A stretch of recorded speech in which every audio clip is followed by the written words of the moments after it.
दोस्तों, मैं विनय स्वागत करता हूं आप सभी का जीएमएस क्लासेस के इस प्यारे से प्लेटफॉर्म पे।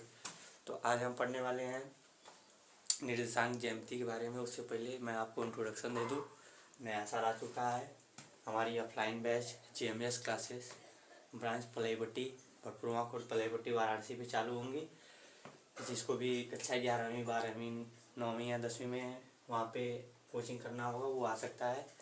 जीएमएस क्लासेस पलईपट्टी वाराणसी, ये हमारा मोबाइल नंबर है, कंटेक्ट कर सकते हैं 94 23 59 30 26। और व्हाट्सएप के लिए है 94 55 14 36 82। तो इन पे हमको मैसेज कर सकते हैं। और नया साल पे हमने बच्चों को कक्षा 10वीं वालों के लिए 2020 से लेकर 2025 तक के मॉडल पेपर PYQ मतलब आल सेट 7 के 7 सेट आते हैं हर साल के सातों के सातों सेट हमने Telegram channel GMS defence warrior के टेलीग्राम चैनल पर हमने डाल रखा है। तो आज हम पढ़ते हैं निर्देशांक ज्यामिति के बारे में। ये एक बार लिखेंगे, मोबाइल नंबर व्हाट्सएप। आज हम पढ़ते हैं निर्देशांक ज्यामिति। निर्देशांक ज्यामिति में मैंने एक वीडियो बनाया है, आप लोगों ने देखा होगा। उसमें मैंने दूरी सूत्र का बता दिया था। दूरी सूत्र के लिए सूत्र क्या था, ए और बी के बीच की दूरी बराबर क्या था, कड़ी में x2 माइनस x1 का square plus y2 minus y1 का स्क्वायर। यही था। ये कब लग रहा था, जब दो रेखाएं एक रेखा पर दो बिंदु दिए हों। ये हमने मान लिया ये x2 y2, ये x1 y1 है, दो रेखाओं के बीच। अब पूछेगा ए से बी तक की दूरी, तो हम इस सूत्र को लगा के निकालेंगे। और एक मैंने बताया था विभाजन सूत्र। विभाजन सूत्र में मैंने बताया था, कोई रेखा ए और बी है, इसके निर्देशांक दिए हुए हैं। ये x1 y1 है, ये x2 y2 है। यदि हमको यहाँ पे मान लेते हैं ये m1 और m2 के अनुपात में विभाजित करें, तो हमको इस बिंदु C का हमको निर्देशांक पूछ रहा है। मान लेते हैं ये x, y है, हमसे इस बिंदु का निर्देशांक पूछेगा। तो उसके लिए सूत्र ऐसे लिखेंगे, बिंदु C का निर्देशांक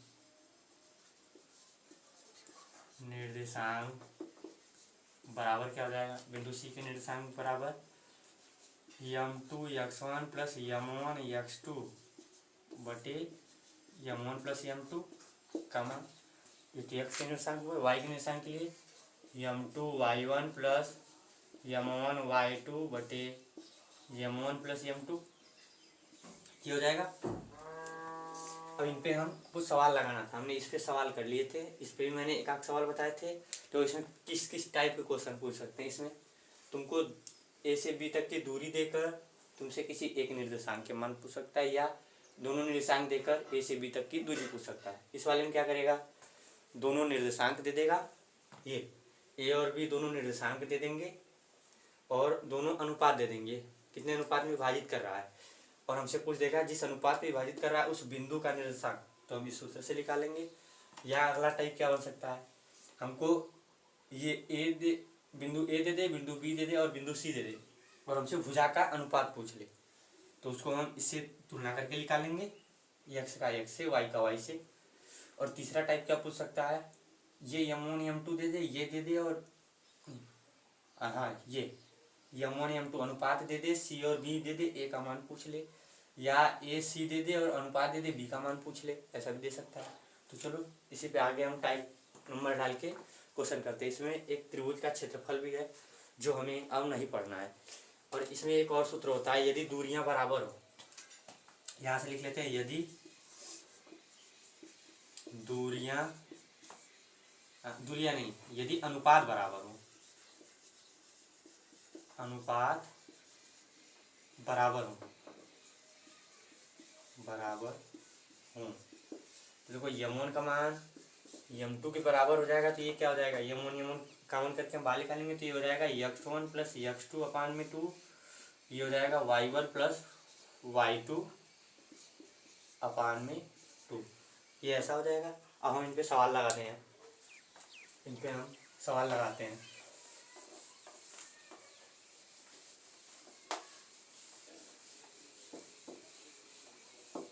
चलो देखते हैं।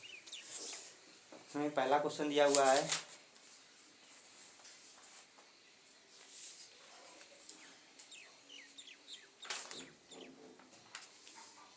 तो जैसे दिया हुआ है उस बिंदु के निर्देशांक ज्ञात कीजिए जो 4 कामा, मान लेते हैं ये यहाँ पे ऐसे बिंदु, ये बिंदु ए, ये कहाँ जा रही है 4 कामा माइनस 3 से होके जा रही है, और दूसरा बिंदु दिया हुआ है बी और 8 कामा 5 से होकर जा रही है। इसको जोड़ने वाले रेखाखंड को अंतिम रूप से 3 संबंधी 1, और यहाँ से मान लेते हैं हम ये 3 संबंधी 1 के अनुपात में ये विभाजित कर रही है। तो हमसे पूछा है इस बिंदु सी का निर्देशांक x, y का मान। सरल सा सवाल है एकदम। अभी हमने लिखा था x और y का निर्देशांक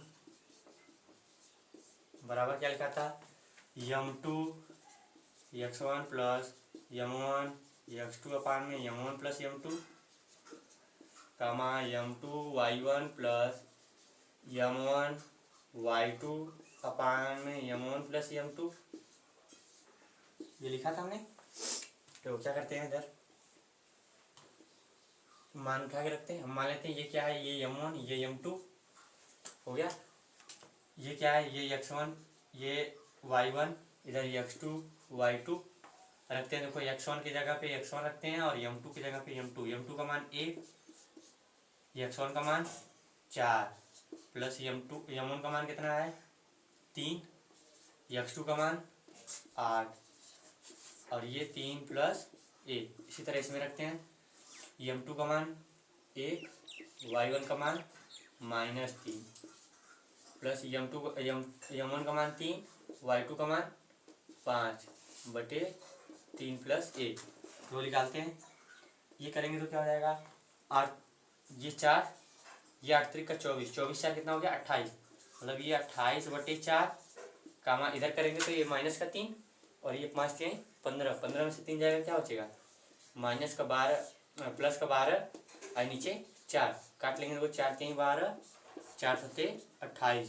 x और x कामा y के निर्देशांक क्या आ गए 7 कामा 3, ये हो गया।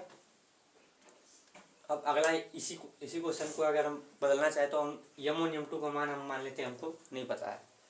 इसी में यदि हम करना चाहें तो हम क्या कर देते हैं m1 m2 का मान लेते हैं हमको नहीं पता है, और x और y का मान हमको क्या है पता है, यहाँ पे मिल गया 7 कामा 3। अब हमसे पूछ ले m1 और m2 का मान निकालिए तो हम निकाल लेते हैं, m1 और m2 का मान भी निकाल लेंगे। अब बस ये इतना निकालते हैं इसी सवाल में m1 और m2 का मान चाहिए तो m2 को इसी तरह रहने देते हैं, और यहाँ पे हमको इसका निर्देशांक पता है क्या है 7 कामा 3, तो 7 कामा 3 लिखते चलते हैं। ये m2 x1 का मान 4 प्लस m1 के बाद x2 का मान 8 बटे m1 प्लस m2, ये कामा m2 y1 का मान -3 प्लस m1 y1 का मान यहाँ से m1 y2 का मान 5 बटे m1 प्लस m2। तो हम क्या करते हैं इसकी आपस में तुलना करने पर तो ये क्या आ जाएगा तुलना करने पर लिख लेते हैं, तुलना करने पर तुलना करेंगे तो क्या मिल जाएगा हमको 7 बराबर 4m2, इसका इधर करा लेंगे तो क्या हो जाएगा 8m1 अपान में m1 प्लस m2, इसका इधर गुणा कराते थे तो इधर गुणा कराएंगे तो क्या आ जाएगा m1 प्लस 7 में कराएंगे तो 7m1 प्लस 7m2 बराबर 4m2 प्लस 8m1 आ जाएगा। अब m1 वाले को एक साइड कर लेते हैं, m2 वाले को एक साइड कर लेते हैं, तो m1 वाले को इधर भेज लेते हैं, m2 वाले को इधर भेज लेते हैं, तो 7 में से 4 जाएगा क्या बचेगा 3m2, इधर इसको भेज लेंगे तो इधर क्या आ जाएगा 8 में से 7 जाएगा तो 1m1। अब हमको चाहिए m1 बटे m2, तो हम इसको इधर भेज ले तो ये 3 बराबर क्या मिलेगा हमको m1 अपान में m2, जैसे बटे हम एक भी लिख सकते हैं। इसको हम कैसे लिख सकते हैं ऐसे m1 संबंधी m2 बराबर 3 संबंधी 1, तो पिछले सवाल में यही दिया था 3 संबंधी 1 के अनुपात में विभाजित करता है, हमने निकाल भी लिया। तो ऐसे ही सवाल देके पूछेगा बस निर्देशांक ज्यामिति में हमको इतना ही पढ़ना है। त्रिभुज का क्षेत्रफल दिया हुआ है बुक में, लेकिन वो इस बार बोर्ड में नहीं पूछेगा, वो सिलेबस से कटा हुआ है। यदि देखना चाहो तो एक आध सवाल त्रिभुज के क्षेत्रफल पर पे भी देख लेते हैं। त्रिभुज के क्षेत्रफल का सूत्र देख लेते हैं, बाकी सवाल एक देख लेते हैं। त्रिभुज के क्षेत्रफल के लिए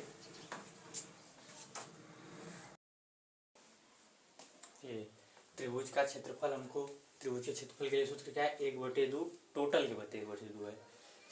याद करने के लिए 1 2 3 रहेगा सभी में, देखो इसमें भी 1 2 3, इसमें भी 1 2 3। कैसे याद करते हैं, x1 y2 माइनस y3, फिर x2 आ गया तो 2 के बाद क्या आएगा 3, 3 के बाद फिर 1, तो x2 y3 minus y1, x3 करेंगे तो y1 माइनस y2, ये ऐसा हो जाएगा।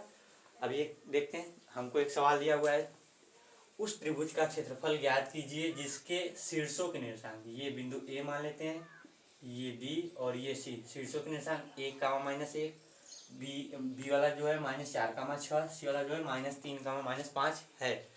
तो हम लिख लेते हैं, देखो यहाँ पे हम लिख लेते हैं क्या, मान लिख लें पहले, x1 का मान 1, x2 का मान -4, x3 का मान -3 हो गया। अब y1 का लिख लेते हैं, y1 का मान -1, y2 का मान 6, y3 का मान -5। सूत्र पे रखना चालू करें, तो सूत्र पे रखना चालू करते हैं। ये एक सवाल मैं बता दे रहा हूँ, ये वैसे बोर्ड में सिलेबस में कट गया है, लेकिन कोई चांस नहीं है, आ भी सकता है। तो यहाँ पर रखते हैं, x1 का मान रखेंगे 1, y2 का मान 6 और ये -5, तो 6 माइनस वाले से -5 +5 हो जाएगा, और यहाँ से +2 रखेंगे तो क्या आ जाएगा, -4 इंटू y3 का मान -5, इधर करेंगे तो ये -+1। अब x3 डालेंगे -3, y1 का मान -1, y2 का मान -6। बस इसी को सॉल्व कर लेते हैं। ये क्या हो जाएगा, 1/2, इधर करेंगे 6 5 11, 11 के 1 में गुणा करेंगे 11, इधर घटाएंगे तो 4 हो जाएगा, 4 का गुणा 4 में कराएंगे, माइनस गुणा माइनस में कराएंगे प्लस, 4 चौका 16, इधर कराएंगे 6 1 7, 7 3 का 21, प्लस में 21 जोड़ लेते हैं। देखो 11 और 21 कितना हो गया, 32, 32 में 16 जोड़ लेते हैं। देखो ऐसे जोड़ लेते हैं, 6 1 7, 7 1 8, 8 ये 2 2 4, 4 ये 48 हो गया कुल, हाँ 48 हो गया, 6 2 8, 2 1 3 1 4 इंटू 1/2 है, इसको काट लेंगे तो कितना आ जाएगा, 24 दूना 48। तो त्रिभुज का क्षेत्रफल, त्रिभुज ऐसे लिख लेते हैं, त्रिभुज ABC का क्षेत्रफल ये क्या आ गया, 24 वर्ग इकाई, क्या गया। ये त्रिभुज वाले पे भी मैंने एक सवाल कर लिया, विभाजन वाले पे, और मैंने पिछली वीडियो में विभाजन वाले पे भी कराया था कुछ सवाल, और दूरी वाले पे भी कराया था। तो आशा करते हैं आपको वीडियो अच्छी लगी होगी ये, और आपका कोई सवाल हो तो हमारे व्हाट्सएप नंबर 94 55 14 36 82 पे मैसेज कर सकते हैं। उस पर फ़ोन नहीं लगता, सिर्फ मैसेज आएगा, और वो जो 53 वाला नंबर था उस पर आप हमसे कांटेक्ट भी कर सकते हैं। और मैंने सारी वीडियो डाल रखी हैं, आप उनको भी देख लेना, त्रिकोणमिति के भी डाल रखी हैं। ये जो इम्पोर्टेंट टॉपिक है पहले मैं इस पर करा रहा हूँ, और मैंने पिछले साल के पेपर अपने Telegram channel GMS defence warrior पे डाल दिया हूँ, और जिसको भी देखना हो वो देख सकता है, GMS डिफेंस वॉरियर टेलीग्राम का नाम है। बाकी और अगर हमारे कोई ऑफलाइन बैच से जुड़ना चाहता है तो ऑफलाइन बैच हमारी चलती है GMS क्लासेस के नाम से, GMS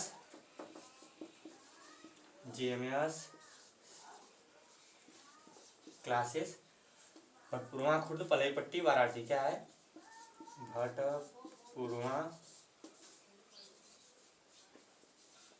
खुर्द पलई पट्टी वाराणसी, भटपुरवा खुर्द पलई पट्टी वाराणसी कहाँ पे, मेन रोड से, सिंधोरा रोड से, प्राइमरी स्कूल से जस्ट पीछे, आदर्श पब्लिक स्कूल के बगल में। बस ऑफलाइन बैच से जुड़ना हो तो हमारे नंबर पे कांटेक्ट करिए। कक्षा 11वीं 12वीं 9वीं 10वीं किसी भी क्लास के लिए, यूपी बोर्ड या सीबीएसई बोर्ड दोनों के लिए हमारे नंबर पे दिए गए नंबर पे कांटेक्ट कर सकते हैं। धन्यवाद।